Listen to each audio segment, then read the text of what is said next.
Hello everyone, welcome to our channel. ഇന്ന് നമ്മൾ discuss ചെയ്യാൻ പോകുന്നത് സാനിറ്ററി കെമിസ്ട്രിന്റെ സിലബസിലെ ഫസ്റ്റ് മൊഡ്യൂളായ കെമിസ്ട്രി ഇൻ എവറിഡേ ലൈഫിലെ ലാസ്റ്റ് ടോപ്പിക് ആയിട്ടുള്ള പോളിമേഴ്സിനെ കുറിച്ചാണ്. അപ്പൊ നമുക്ക് സ്റ്റാർട്ട് ചെയ്യാം. First question, what is the most common natural polymer? Option A cellulose, option B rubber, option C protein and option D starch. Your right answer എന്ന് പറയുന്നത് option A cellulose ആണ്. നമ്മുടെ സിലബസിൽ വ്യക്തമായിട്ട് എടുത്തു പറഞ്ഞിട്ടുണ്ട് natural polymer and synthetic polymer എന്ന്. So നമ്മൾ പോളിമേഴ്സ് എന്താണെന്ന് ആദ്യം അറിയണം. Polymers are very large molecules made when hundreds of monomers join together to form long chain. അപ്പം കുറേ മോണോമേഴ്സ് ജോയിൻ ചെയ്തിട്ട് ഫോം ചെയ്യുന്ന ഒരു ലോങ് ചെയിനെയാണ് പോളിമേഴ്സ് എന്ന് പറയുന്നത്. നാച്ചുറൽ പോളിമേഴ്സ് ഉണ്ട്, സിന്തറ്റിക് പോളിമേഴ്സ് ഉണ്ട്, അതുപോലെ സെമി സിന്തറ്റിക് പോളിമേഴ്സും ഉണ്ട്. പോളിമേഴ്സിനെ നമുക്ക് natural polymer, semi synthetic polymers and synthetic polymers എന്ന് പറഞ്ഞിട്ട് ക്ലാസിഫൈ ചെയ്യാം. നാച്ചുറൽ പോളിമേഴ്സിന് എക്സാമ്പിൾ ആണ് DNA, RNA, silk, rubber, cotton, wool, ഇതെല്ലാം. ഇനി സെമി സിന്തറ്റിക് പോളിമേഴ്സിന് എക്സാമ്പിൾ ആണ് റയോൺ. സിന്തറ്റിക് പോളിമേഴ്സ് എന്ന് പറയുന്നത് കംപ്ലീറ്റ് ആയിട്ട് മാൻമെയ്ഡ് ആയിട്ട് ഉണ്ടാക്കുന്നതിനെയാണ് സിന്തറ്റിക് പോളിമേഴ്സ് എന്ന് പറയുന്നത്. അതിന് എക്സാമ്പിൾ ആണ് polyethylene, nylon, ടെറിലീൻ.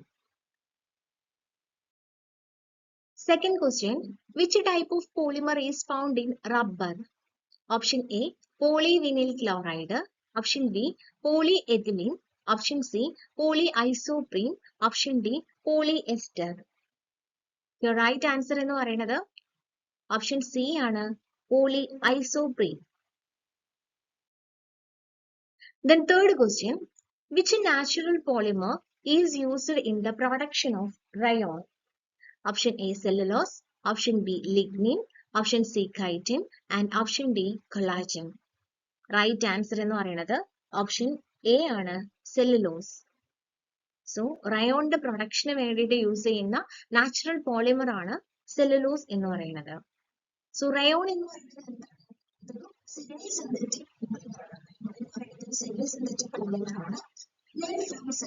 And acetic acid. സെല്ലുലോസും acetic ആസിഡും കൂടെ മിക്സ് ചെയ്തിട്ട് കെമിക്കൽ പ്രോസസ്സ് ചെയ്തിട്ടാണ് സെമി സിന്തറ്റിക് ആയിട്ടുള്ള റയോൺ ഉണ്ടാക്കുന്നത്. Therefore, it is named cellulose acetate. So, rayon is also known as cellulose acetate. അപ്പോൾ ഓർത്ത് വയ്ക്കുക, സെമി സിന്തറ്റിക് പോളിമറിന്റെ എക്സാമ്പിൾ ആണ് റയോൺ എന്ന് പറയുന്നത്. സോ സെല്ലുലോസുമായിട്ട് അസറ്റിക് ആസിഡ് കെമിക്കലി ട്രീറ്റ് ചെയ്തിട്ടാണ് റയോൺ ഫോം ചെയ്യുന്നത്. Therefore, it is named as cellulose acetate. Fourth question, what is the main component of wool fiber? Option A protein, option B cellulose, option C lipid and option D carbohydrate. Your right answer option A protein. So wool fiberൽ present ആയിട്ടുള്ള protein ആണ് alpha keratin. wool fiberൽ present ആയിട്ടുള്ള protein ആണ് alpha keratin. Fifth question, what is the main component of hair fiber? Hair ഫൈബറിൽ present ആയിട്ടുള്ള component ഏതാണെന്നാണ് ചോദിച്ചിട്ടുള്ളത്. Option A protein, option B cellulose, option C lipid and option D carbohydrate. Your right answer option A ആണ്. Fibres ഒക്കെ protein natural ആണല്ലേ. Okay, അപ്പോ hair ഫൈബറിൽ present ആയിട്ടുള്ള പ്രോട്ടീൻ ആണ് keratin protein. Sixth question, which natural polymer is used in the production of spider silk? Spider silk അല്ലെങ്കിൽ spider web produce ചെയ്യാൻ വേണ്ടിയിട്ട് യൂസ് ചെയ്യുന്ന നാച്ചുറൽ പോളിമർ ഏതാണെന്നാണ് ചോദിച്ചിട്ടുള്ളത്. Option A protein, option B cellulose, option C lipid, option D carbohydrate. Your right answer എന്ന് പറയുന്നത് spider silk എന്ന് പറയുന്നത് ഓപ്ഷൻ എ പ്രോട്ടീൻ ആണ്. ദെൻ സ്പൈഡർ സിൽക്കിൽ പ്രസന്റ് ആയിട്ടുള്ള പ്രോട്ടീൻ ആണ് സ്പൈഡ്രോയിൻ 1 ആൻഡ് സ്പൈഡ്രോയിൻ 2. അതിനകത്ത് മെയിൻ ആയിട്ട് പ്രസന്റ് ആയിട്ടുള്ള അമിനോ ആസിഡുകളാണ് അലനിൻ ആൻഡ് ഗ്ലൈസിൻ. അപ്പോ സ്പൈഡർ സിൽക്ക് എന്ന് പറയുന്നത് ഒരു പ്രോട്ടീൻ ആണ്, നാച്ചുറൽ പോളിമർ ആണ് സ്പൈഡർ സിൽക്ക് എന്ന് പറയുന്നത്. ഇതൊരു പ്രോട്ടീൻ ആണ്. ദെൻ അതിനകത്ത് പ്രസന്റ് ആയിട്ടുള്ള പ്രോട്ടീൻ ആണ് സ്പൈഡ്രോയിൻ 1 ആൻഡ് 2. അതിൽ പ്രസന്റ് ആയിട്ടുള്ള മെയിൻ ഇമ്പോർട്ടന്റ് ആയിട്ട് വരുന്ന അമിനോ ആസിഡുകളാണ് alanine and glycine. Seventh question, which of the following is a copolymer? Option A, polythene. Option B, bakelite. Option C, PVC. And option D, polyacrylonitrile. Your right answer എന്ന് പറയുന്നത് option B ആണ്, Bakelite. Bakelite ആണ് ഒരു copolymer എന്ന് പറയുന്നത്. Then a polymer formed from one type of monomer is known as homopolymer. ഒരേ ടൈപ്പുള്ള monomers മാത്രമാണെങ്കിൽ അതിനെ നമ്മൾക്ക് എന്ത് വിളിക്കാം? ഹോമോപോളിമർ എന്ന് വിളിക്കാം. അതിന് എക്സാമ്പിൾസ് ആണ് പോളിത്തീൻ, PVC, PAN. അത് PAN എന്ന് പറഞ്ഞാൽ പോളി അക്രിലോ നൈട്രേറ്റ്. ഇതെല്ലാം ഹോമോപോളിമേഴ്സിന് എക്സാമ്പിൾസ് ആണ്. Then a polymer formed from two or more different monomers is a copolymer or mixed polymer. So copolymer എന്ന് പറഞ്ഞാൽ അതിനകത്തുള്ള മോണോമേഴ്സ് രണ്ടോ അല്ല അതിൽ അധികമോ മോണോമേഴ്സ് അതിൽ പ്രസന്റ് ആയിട്ടുണ്ടാവും. ബാക്കലൈറ്റ് എന്ന് പറയുന്നത് ഫീനോൾ പ്ലസ് ഫോർമാൽഡിഹൈഡ്. ഫീനോളും ഫോർമാൽഡിഹൈഡും കൂടെ മിക്സ് ചെയ്തിട്ട് വരുന്ന ഒരു പോളിമർ ആണ് ബാക്കലൈറ്റ് എന്ന് പറയുന്നത്. സോ ഇവിടുത്തെ കോപോളിമർ എന്ന് പറയുന്നത് ബാക്കലൈറ്റ് ആണ്. Then eighth question. Polymers are not classified on the basis of which of the following? Option A, source. Option B, number of monomers. Option C, method of preparation. Option D, structure. Your right answer എന്ന് പറയുന്നത് option B ആണ്, number of monomers. Polymers are very large molecules formed by joining together huge number of simple units or monomers. So polymers are very large molecules formed by joining together huge numbers of simple units or monomers. They are mainly classified on the basis of source, structure, mode of synthesis and molecular forces. അപ്പോൾ പോളിമേഴ്സിനെ ഇതിന്റെയൊക്കെ ബേസിലാണ് classify ചെയ്തിട്ടുള്ളത്? Source, structure, mode of synthesis and molecular forces.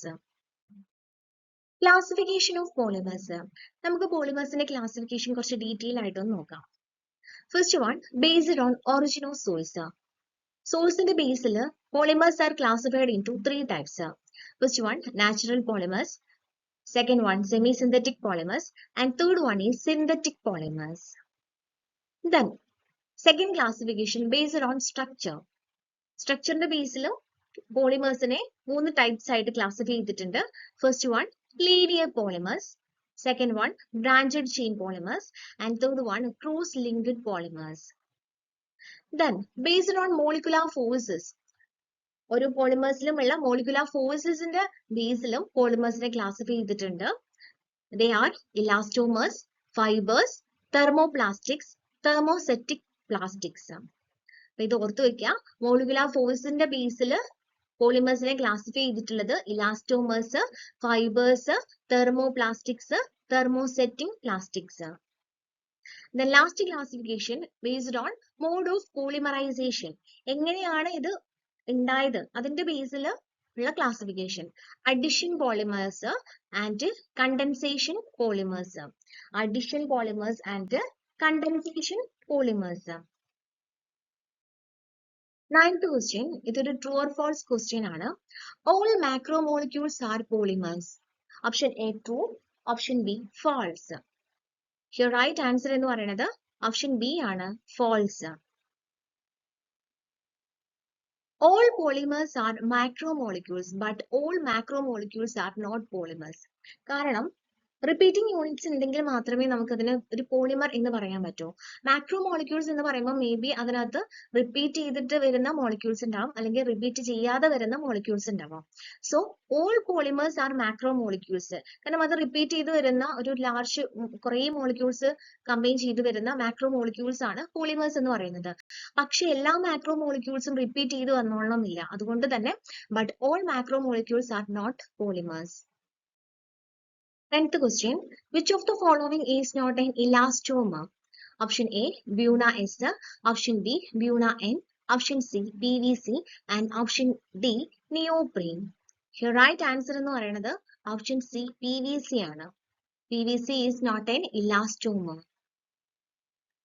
Elastomers are polymers that have rubber-like elastic properties.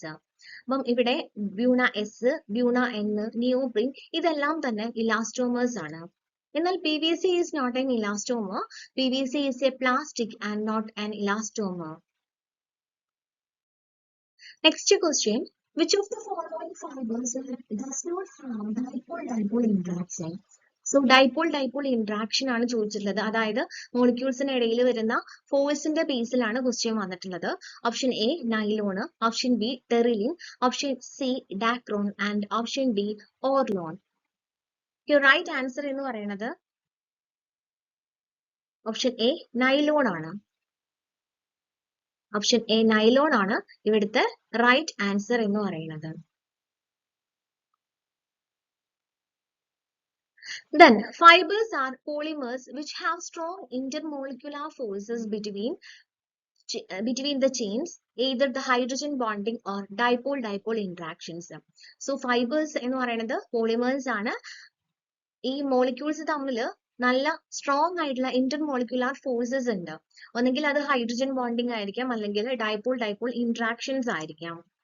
In the case of polyamide, അതായത് നൈലോണിന്റെ കേസിൽ the forces are hydrogen bonding. Okay, അപ്പം നൈലോണിന്റെ കേസിൽ monomers തമ്മിലുള്ള ഒരു ഫോഴ്സ് എന്ന് പറയുന്നത് ഹൈഡ്രജൻ ബോണ്ടിങ് ആണ്. എന്നാൽ whereas in polyesters ആയിട്ടുള്ള ടെറിലിനും ഡാക്രോണിന്റെ കേസിലും അതുപോലെ തന്നെ polyacrylonitrils, ഓർലോൺ എന്ന് പറയുന്നത് ഓൾസോ നോൺ ആസ് polyacrylonitrils, ഇവ മൂന്നിന്റെ കേസിലും അവിടെ വരുന്ന ഫോഴ്സ് എന്ന് പറയുന്നത് ഡൈപോൾ ഇന്ററാക്ഷൻസ് ആണ്.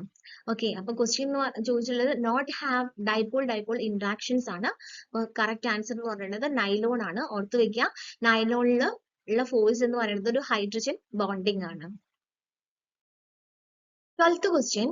Dash undergoes permanent deformation on heating. Option A polythene, option B PVC, option C Teflon, option D bakelite. Your right answer എന്ന് പറയുന്നത് bakelite ആണ്. So bakelite എന്ന് പറയുന്നത് എന്താണ്? Deformation on heating. Permanent ആയിട്ട് deformation നടക്കും heat apply ചെയ്യുന്ന സമയത്ത്. Bakelite is a cross-linked thermosetting polymer. Bakelite എന്ന് പറയുന്നത് ഒരു cross-linked thermosetting polymer ആണ്. So which on heating undergoes extensive cross-linking and undergo permanent change. Okay, അപ്പോൾ തെർമോസെറ്റ്സ് അല്ലെങ്കിൽ തെർമോസെറ്റ് പ്ലാസ്റ്റിക് എന്ന് പറയുന്നത് നമ്മൾ ഹീറ്റ് അപ്ലൈ ചെയ്യുന്ന സമയത്ത് പെർമനന്റ് ആയിട്ട് ഹാർഡ് ആവുന്ന സബ്സ്റ്റൻസിനെയാണ് തെർമോസെറ്റിംഗ് പ്ലാസ്റ്റിക് എന്ന് പറയുന്നത്, അല്ലെങ്കിൽ തെർമോസെറ്റിംഗ് പോളിമേഴ്സ് എന്ന് പറയുന്നത്. അപ്പൊ അതിനൊരു എക്സാമ്പിൾ ആണ് ബാക്കലൈറ്റ് എന്ന് പറയുന്നത്. So they cannot be reused. അതുകൊണ്ട് തന്നെ ഇത് എന്ത് ചെയ്യാൻ പറ്റില്ല, വീണ്ടും യൂസ് ചെയ്യാൻ പറ്റില്ല. എന്നാൽ polythene, PVC, Teflon are thermoplastics. Polythene, PVC, Teflon are thermoplastic. Next question. Which of the following is a thermosetting polymer? Option A polystyrene, option B polyolefins, option C nylons, option D phenolic resins. Here right answer എന്ന് പറയുന്നത് option D ആണ്, phenolic resins. Phenolic resins ആണ് ഇവിടെ thermosetting പോളിമറിന് example എന്ന് പറയുന്നത്. Thermosetting പോളിമേഴ്സിന് example ആണ് ഫീനോളിക് റെസിൻസും അതുപോലെ തന്നെ epoxy റെസിൻസും.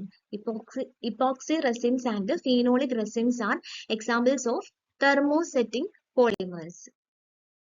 Next question. Which among the following polymer have lowest solubility? Option A polyethylene, option B polystyrene, option C nylon 6, option D epoxy resin. Your right answer എന്ന് പറയുന്നത് epoxy resin ആണ്. epoxy resin ആണ് ഇവിടുത്തെ right answer എന്ന് പറയുന്നത് have lowest solubility. Epoxy resin is a cross-linking polymer which has lowest solubility among. Which of the following polymer exhibit a lower value of molar cohesion? Option A wool, option B silk, option C vulcanized rubber, option D polystyrene. Your right answer എന്ന് പറയുന്നത് option C ആണ്, vulcanized rubber.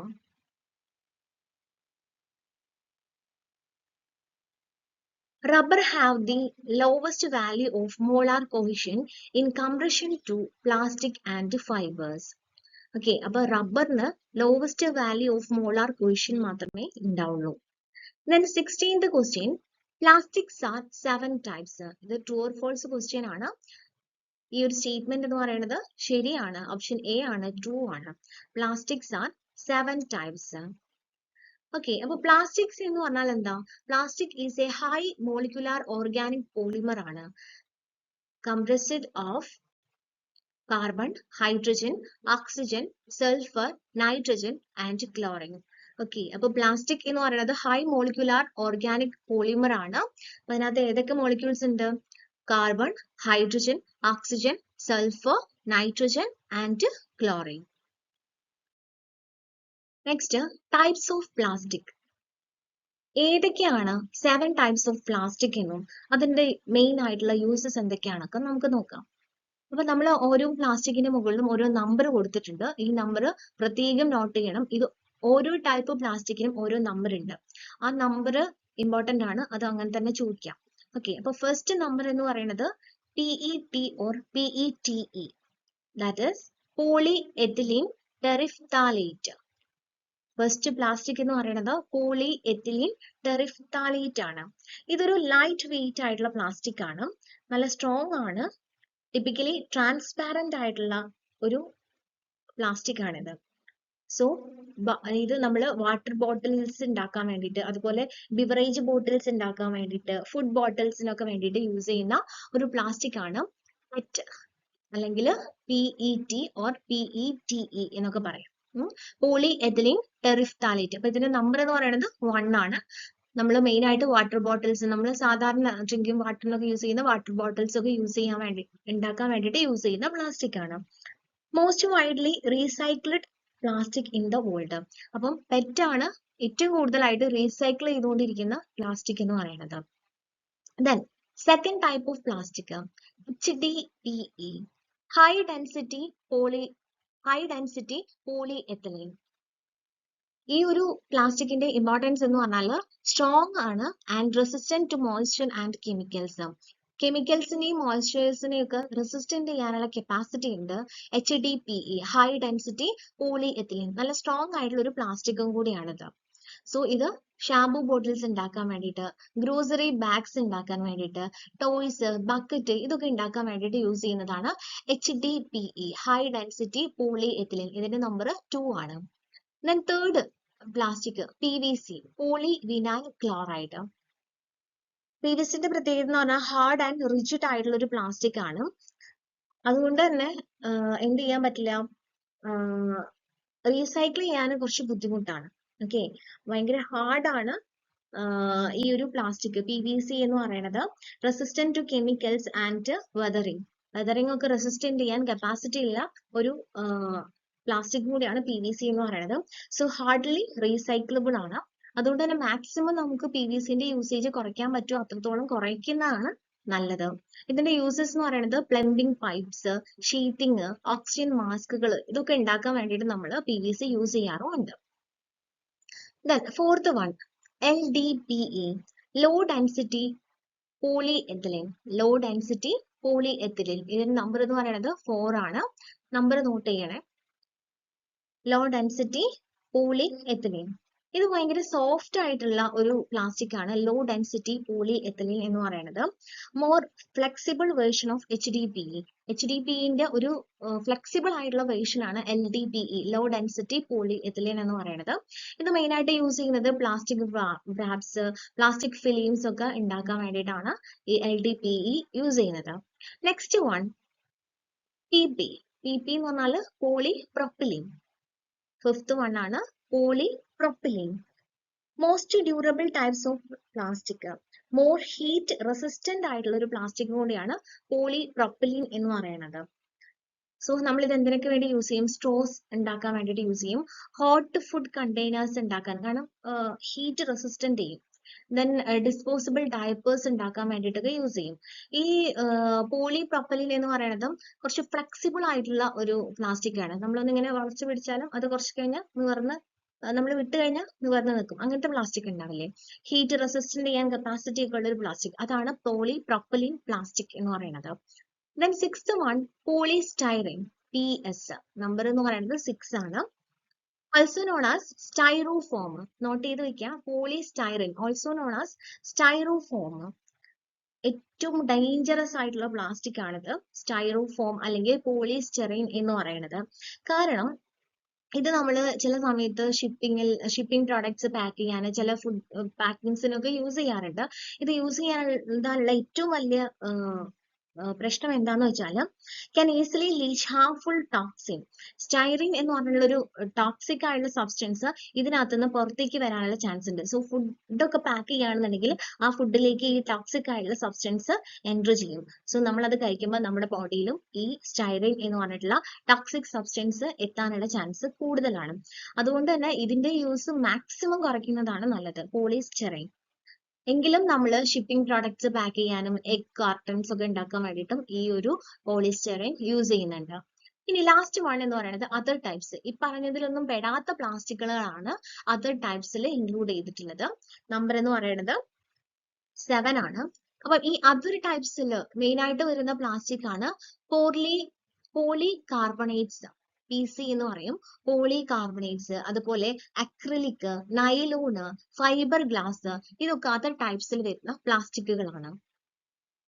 ഇത് these are in recyclable.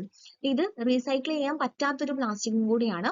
എന്തിനൊക്കെ വേണ്ടിയിട്ടാണ് use ചെയ്യുന്നത്? Baby and sport bottles ഉണ്ടാക്കാൻ, I glasses ഉണ്ടാക്കാൻ, electronics ഉപകരണങ്ങൾ ഉണ്ടാക്കാനൊക്കെ വേണ്ടിയിട്ട് യൂസ് ചെയ്യാറുണ്ട്. സോ റീസൈക്കിൾ ചെയ്യാന്ന് പറഞ്ഞാൽ ഭയങ്കര ബുദ്ധിമുട്ടാണ്, അല്ലെങ്കിൽ ചെയ്യാനേ പറ്റില്ല. അങ്ങനത്തെ പ്ലാസ്റ്റിക്കുകളാണ് അതർ ടൈപ്സിൽ വരുന്നത്. സോ നോട്ട് ചെയ്ത് വെക്കുക, പെറ്റാണ് ഏറ്റവും കൂടുതലായിട്ട് റീസൈക്കിൾ ചെയ്തുകൊണ്ടിരിക്കാൻ അല്ലെങ്കിൽ റീസൈക്കിൾ ചെയ്ത് യൂസ് ചെയ്യാൻ പറ്റിയ ഒരു പ്ലാസ്റ്റിക് എന്ന് പറയുന്നത് പെറ്റാണ്. 17th question. What is the effect of plastic pollution on marine life? Marine life ൽ വരുന്ന പ്ലാസ്റ്റിക് പൊല്യൂഷൻ കൊണ്ട് ഉണ്ടാകുന്ന ദോഷങ്ങൾ എന്തൊക്കെയാണെന്നാണ് ചോദിച്ചിട്ടുള്ളത്. It poisons them.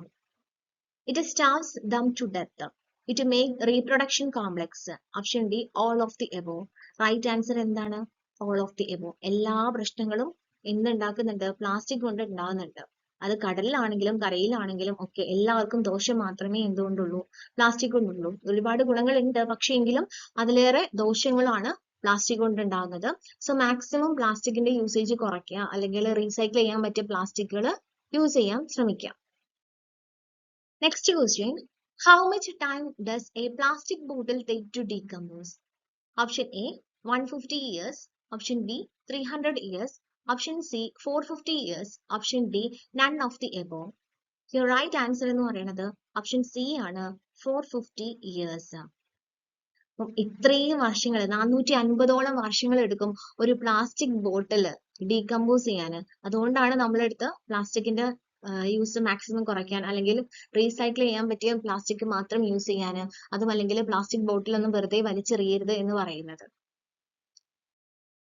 അപ്പൊ ഇത്രയാണ് ഇന്നത്തെ വീഡിയോയിൽ ഇൻക്ലൂഡ് ചെയ്തിട്ടുള്ളത്.